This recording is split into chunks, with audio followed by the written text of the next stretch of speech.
하나님께서 부활하셨습니다. 이 부활은 저와 여러분을 위한 부활입니다. 그래서 이 부활을 우리가 기뻐하고 축제로 즐겨야 되고, 그리고 하나님 앞에 이 부활을 찬양해야 합니다. 왜냐하면 우리를 위한 것이니까요. 그리고 주님의 십자가의 모든 것은 하나님의 은혜로 저와 여러분에게 주어진 정말 감동스러운 사건입니다. 그래서 우리가 이 주님의 십자가의 부활에 대해서 감사해야 됩니다. 그리고 그분을 찬양해야 합니다. 그런데 무엇을 감사해야 되고 무엇이 우리에게 주신 은혜인지 여러분과 제가 잘 알고 있지만 다시 이 말씀을 통해서 생각해보고 은혜를 나눠보고자 합니다. 하나님께서 오셔서 십자가에서 죽으시고 부활하심으로 말미암아서 저와 여러분에게 주어진 첫 번째 은혜는요, 정말 많은 것들이 있지만 저와 여러분의 머무는 자리가 바뀌었다는 것이 굉장히 중요한 은혜입니다. 하나님의 육신을 입고 이 땅에 오셨습니다.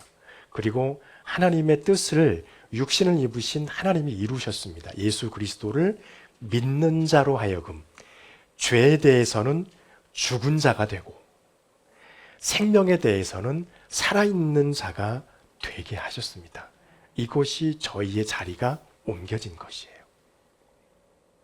우리가 알고 있는 것처럼요, 우리는 하나님의 말씀에 순종하지 않고 있을 때 우리가, 그리고 또 우리의 자리는요, 죄에 대해서 살아있는 자리였고 하나님 안에 있는 생명에 대해서는 완벽하게 죽어 있는 사람들이었습니다. 그런데 하나님께서 저희 자리를 바꿔놓으신 것이죠. 우리가 생각해 보면 하나님께서 사람을 창조하셨을 때 사람들이 서 있었던 그 자리는 우리의 지금의 자리와는 달랐습니다. 하나님과 교제하는 자리였고 하나님의 생명이 늘 우리 안에 머물러 있는 그런 자리였습니다. 그런데 지금은 어떻습니까? 너무 달라졌죠. 자리가 바뀌어 있는 상태입니다. 그래서 로마서 5장 12절에서 사도 바울은 또 이렇게 말해요. 한 사람으로 말미암아 세상에 죄가 들어왔고 그 죄로 말미암아 사망에 이르렀다. 말씀을 로마서 5장 12절에서 말씀을 하고 있어요. 그 사람이 잘못한 건 무엇이었습니까? 딱 한 가지였어요. 하나님의 말씀에 순종하지 않았다는 것. 오직 그거 하나뿐이었습니다. 그것 때문에 저와 여러분은 죄에 놓이게 됐고 지금 저와 여러분의 삶은, 우리의 상황은 죽음이라고 하는 권세에 늘 휘둘리고 그것에 대한 두려움을 갖는 그런 자리에 서 있는 것이죠. 그런데 이 문제는 우리가 잘 알고 있는 것처럼 우리가 모든 힘을 다해도 절대로 해결할 수 없는 문제였다는 것이 정말 큰 문제인 것이죠. 바로 죄입니다. 이 문제는 우리가 어떻게 할 수가 없어요. 왜냐하면 그 결과로 저와 여러분이 당연히 하나님과 좋은 관계로, 평화하는 관계로, 화평의 관계로 맺어야 될 그 관계가 완전히 깨져버렸습니다. 하나님과 관계를 맺을 수 없는 상태가 되었고 하나님 앞에 설 수 없는 상태가 되어버렸죠. 그래서 그 문제 때문에 지금도 저와 여러분은 굉장히 큰 어려움을 맞고 있죠. 예전에 어딜 가다가 우리 권사님께서 그런 말씀을 하셨던 것 같아요. 하나님과 늘 우리가 24시간 함께 한다면 우리가 살 수 있을까요? 글쎄요, 굉장히 어려울 것 같습니다. 그렇게 말한 적이 있는 것 같아요. 아마 못 살 것 같아요. 하나님이 24시간 우리와 함께 하신다면. 왜냐하면 죄 때문입니다. 우리는 하나님 앞에서 정결하지 못하기 때문입니다. 그런데 하나님이 어떻게 하셨습니까? 그것도 가능할 수 있도록 해주신 것은 하나님께서 이 문제를 해결해 주시기 위해서 뜻을 세우셨기 때문입니다. 다만 여기에는 조건이 하나 있는 것을 우리는 압니다. 만인에게 공개된 조건이죠. 비밀이 아니라 이 땅에 육신을 입고 오신 예수 그리스도를 믿는 것. 그래서 예수님과 연합한 자가 되면 하나님께서 뜻을 세우신 우리가 해결할 수 없는 죄의 문제를 하나님께서 해결해 주시겠다 우리에게 약속하신 것입니다. 여러분, 그리스도와 연합은요, 말로만 이루어지지 않습니다. 동맹으로도 되지 않아요. 여러분 잘 아는 것처럼 동맹은 어떻습니까? 내게 어떤 권리가 있고 저 사람에게 어떤 권리가 있습니다. 그 권리가 서로 조금 침해되더라도 이익이 될 만큼 어느 정도 선에서 서로 우리 이렇게 합시다라고 하는 거예요. 근데 하나님 앞에서는요, 우리는 동맹 맺는 게 아니에요. 하나님과 우리가 타협하는 조건이 아니에요. 하나님께서 우리에게 연합한 자가, 그리스도와 연합한 자가 되게 하기 위해서 말씀하신 것은 무엇이냐면요, 예수 그리스도가 우리의 유일한 구원자임을 믿고 고백하라는 것입니다. 고백했으면 하나님을 섬기고 예배하고 그러한 삶을 살아내라는 것입니다. 그 믿음의 고백을 흔들림 없이 지켜내라는 것입니다. 더 중요한 것입니다. 성부와 성자와 성령의 이름으로 반드시 세례를 받으라는 거예요. 그러면 어떤 사람이 되는 겁니까?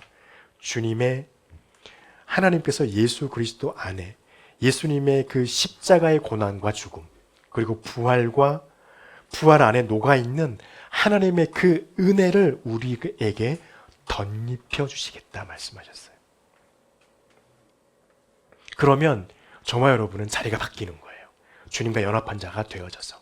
여러분, 여기에는요, 우리가 할 수 있는 게 하나도 없어요. 은혜를 예수 그리스도 안에 두신 것도 하나님이 하시는 것이고요. 예수 그리스도를 발견하게 하시는 것도 하나님이 성령을 통해서 우리에게 하시는 것이고, 예수님을 믿는 믿음을 고백하는 것도 하나님이 성령을 통해서 우리로 고백하게 하시는 것입니다. 우리의 믿음의 삶을 지켜내고 하나님을 섬기고 예배하는 것도, 예수 그리스도의 이름으로 기도하게 하시는 것도 하나님의 성령을 통해서 우리로 하게 하시는 거예요. 우리가 한 것은 하나도 없어요. 누가 다 하신 겁니까? 주님이 다 하신 거예요. 그냥 우리는 뭘 하면 될까요? 믿고 고백하면 됩니다. 그러면 우린 죄에 대해서 죽은 자가 돼요. 이것을 못하면 어떻게 되는 것입니까? 예수님을 알지도 못하고 발견하지도 못하고 믿지도 못하고 고백하지도 못하면 우리는 정반대의 자리에 다시 서게 되는 거예요. 하나님의 생명에 대해서는 죽은 자로서, 죄에 대해서는 열심히 있는 자로서 죽음을 향해서 열심히 달려가는 것이죠. 그 달려가는 종착점이 어디인지도 모르고 말입니다. 그래서 하나님은요, 저와 여러분이 그리스도와 연합한 자가 되기를 원하십니다.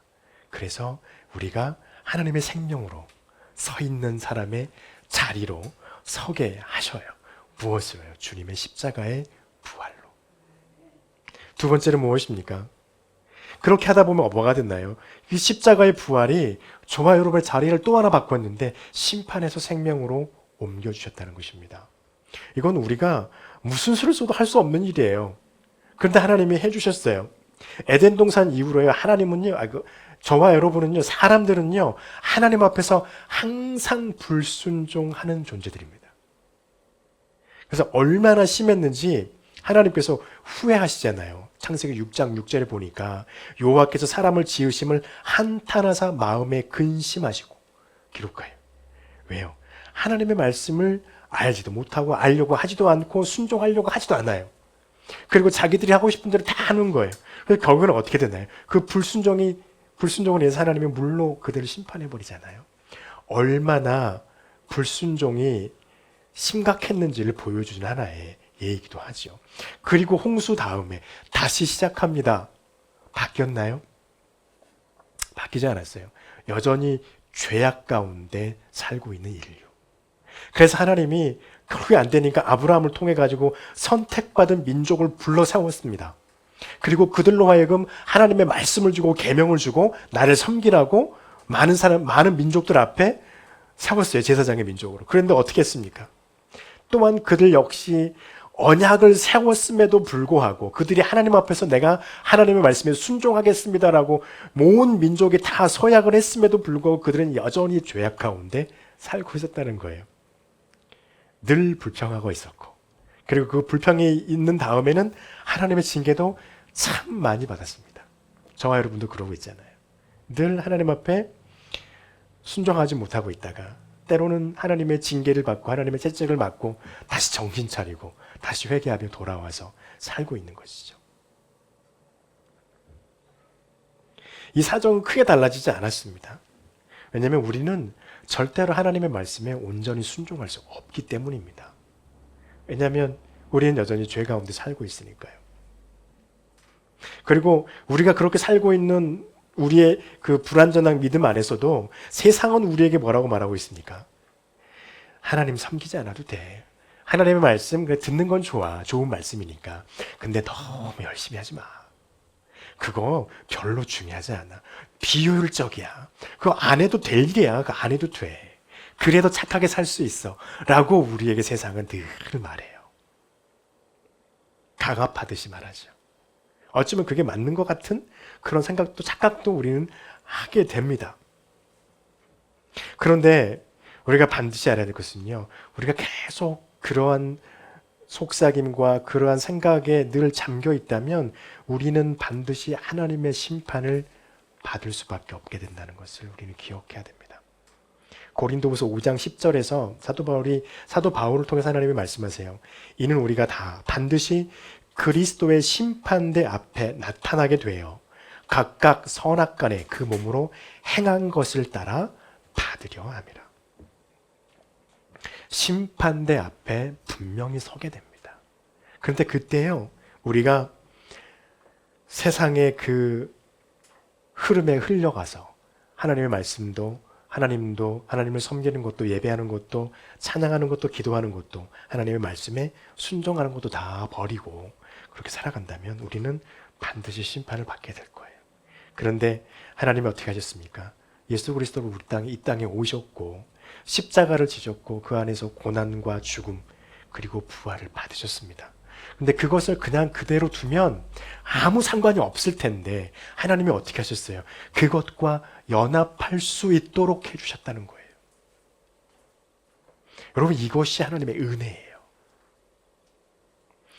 하나님이 오셔서 십자가에서 죽고 부활하시고 승천하셨으면요, 그걸로 끝나셨으면 아무 필요가 없어요. 그런데 하나님께서는 어떻게 하셨습니까? 너희가 예수 그리스도를 구주로 고백하고 아버지와 아들과 성령의 이름으로 세례를 받는다면, 오늘 우리가 읽었던 말씀 그대로 너희가 그리스도의 죽음에 연합되어서 같이 죽고, 죄에 대해서 다시 부활하심으로 말미암아서 하나님 앞에서 살아나는 자가 되리라.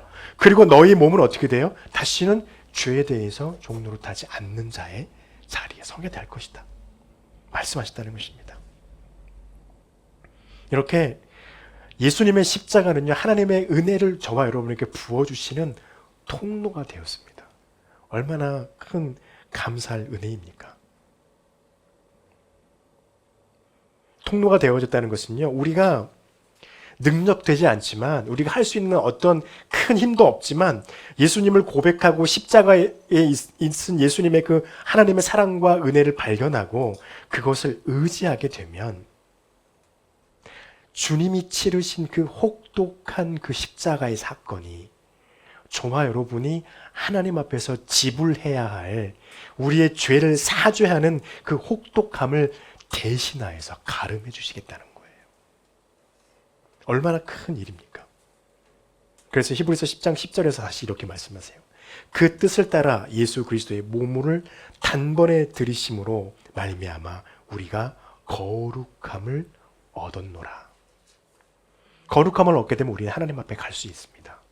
하나님과 교제함을 늘 자유롭게 할 수 있게 되는 것입니다. 핵심은 무엇입니까? 예수님이 십자가에서 죽으신 그 죽음이 율법의 판단과 심판에 대해서는 우리로 하여금 그것을 패해버리시고 십자가의 죽음으로 다시 살아나심으로 말미암아서 하나님의 사랑과 하나님의 은혜로 우리를 다시 세워주셨다고 하는 말씀이 되는 거예요. 그래서 우리로 하여금 그 십자가의 부활을 의지할 수 있도록 허락해 주셨다는 것입니다. 그래서 여러분, 우리는요, 예수 그리스도의 십자가의 고난, 그리고 죽으심, 부활하심, 승천하셔서 다시 와서 내가 심판하시겠다고 하는 그 약속을, 그 약속 안에 있는 하나님의 사랑과 은혜를 의지해야만 합니다.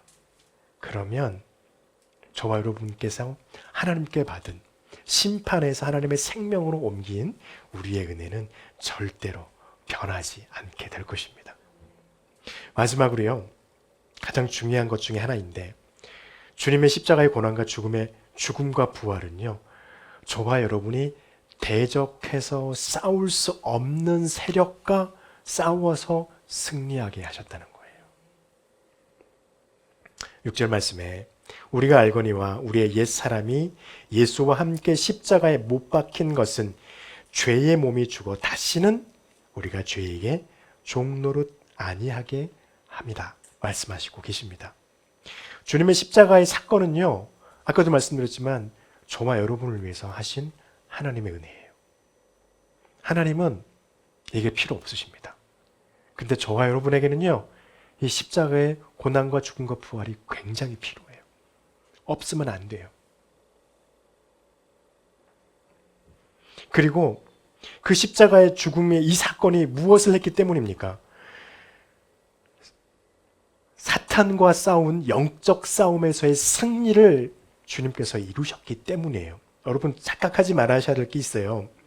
주님이 사탄과 싸우는 분이십니까? 아니면 바꿔서 사탄은 하나님과 싸울 수 있는 존재인가요? 절대 그렇지 않습니다. 가끔 세상의 문화들은 악은 하나님과 싸울 수 있는 존재인 것처럼 그렇게 묘사를 하는데, 사탄은요, 하나님을 대적할 수 있는 존재가 되지 못해요. 그럴 만한 존재가 못 돼요. 사탄은 어떤 존재입니까? 하나님에게 인간을 자기와 같이 불순종하게 만든 죄에 대한 심판과 형벌만 받을 수 있는 존재예요. 그런데 주님이 왜 하나님께서 십자가에 육신을 입고 이 땅에 오셔서 왜 십자가에서 돌아가셨을까요? 저와 여러분이 싸워야 되기 때문입니다. 저와 여러분의 싸움 때문에 주님이 십자가 지신 거예요. 그 십자가의 사건을 의지하는 사람에게 하나님께서 싸우신 그 사단과의 영적인 싸움에서 얻으신 그 승리를 믿고 의지하는 사람들도 그 승리를 얻어가게 할 수 있도록 하시기 위해서 하나님이 일부러 육신을 입고 오셨고 일부러 십자가에서 죽으신 거예요. 그러니까 성경은 매번 뭐란 말합니까? 예수 그리스도의 십자가를 믿으라 말이에요. 주님을 믿으라 말이에요. 그 십자가의 보혈이 너희 죄를 사하게 함을 믿으라 말이에요. 그리고 말씀하세요. 승리함을 믿으라 말이에요. 그래서 주님께서 사도 바울을 통해서 우리에게 다시 한번 말씀하시잖아요. 우리의 싸움은 혈과 육에 대함이 아니라 통치자들과 권세자들과 어둠의 세상 주관자들과 하늘에 있는 악한 영들에 대한 싸움이다 라고 말합니다. 그러므로 하나님의 전신갑주를 취하라 말씀하세요. 그러면 너희가 능히 이길 것이고, 그 일이 끝나면 우리가 하나님 앞에 가면 뭐라고 말씀하세요? 모든 일 후에 서기 위함이라. 서기 위함이란 무슨 뜻입니까? 승리해서 하나님 앞에 기뻐함을 위함이라는 것입니다. 근데 하나님께서는요, 저와 여러분 은혜로우신 하나님이신 게 뭐냐면, 저와 여러분이 악한 영과 싸울 때요, 이 약속 하나만 주시지 않았어요. 무엇도 주셨습니까? 이길 수 있는 아이템을 주셨단 말이에요. 요즘에 젊은 친구들 게임하면 아이템 득템하는데, 하나님이 우리에게 아이템 주셨어요. 이길 수 있는 재료를 다 주셨어요. 우리는 그것을 압니다. 진리의 허리띠를 우리에게 주셨습니다. 의의 호심경을 주셨습니다. 우리의 마음을 잘 간직하라고. 구원의 투구를 주셨고, 성령의 검, 하나님의 말씀을 주셨습니다. 믿음의 방패를 우리에게 허락해 주셨습니다. 그리고 성령 안에서 기도하고 간구할 수 있도록 저와 여러분에게 능력을 허락해 주셨어요. 그냥 내버리지 않으셨어요. 그리고 가서 말씀하시기를 가서 싸워서 승리해라 말씀하시는 겁니다. 여러분, 우리가 주님의 십자가의 그 고난과 죽음과 부활을 믿고 의지하면 저와 여러분은 세상의 권세 잡은 사탄의 영으로부터 완벽하게 승리한 줄 믿으시기 바랍니다. 고백하시기 바랍니다. 왜냐하면 주님이 약속하신 것입니다. 누구나 이길 수 있다. 어떤 사람이면요, 예수님을 고백하고 믿는 사람이라면. 그래서 주님께서 우리에게 말씀하세요. 요한복음 16장 33절의 말씀입니다. 이것을 너희에게 이르는 것은 너희로 내 안에서 평안을 누리게 하려 함이라. 세상에서는 너희가 환난을 당하나 담대하라. 내가 세상을 이기었노라. 할렐루야. 담대하라. 내가 세상을 이겼노라 말씀하십니다. 누가 이기셨습니까? 주님이 이기셨습니다. 우리가 이기신 그 주님을 믿고 의지하면 우리도 이깁니다. 왜요? 주님이 이기셨기 때문입니다. 여러분, 주님의 부활을 기뻐하면서 주님의 그 하나님의 사랑과 하나님의 은혜를 의지하고 고백하는 저와 여러분이 되시기를 바랍니다. 주님이 부활하셔서 우리를 덮고 있던 죄와 사단의 권세를 깨뜨리신 것처럼 저와 여러분도 죄와 사단의 권세를 주님을 믿고 의지함으로 말미암아 깨뜨려서 승리하는 우리가 되기를 축복합니다. 기도하겠습니다.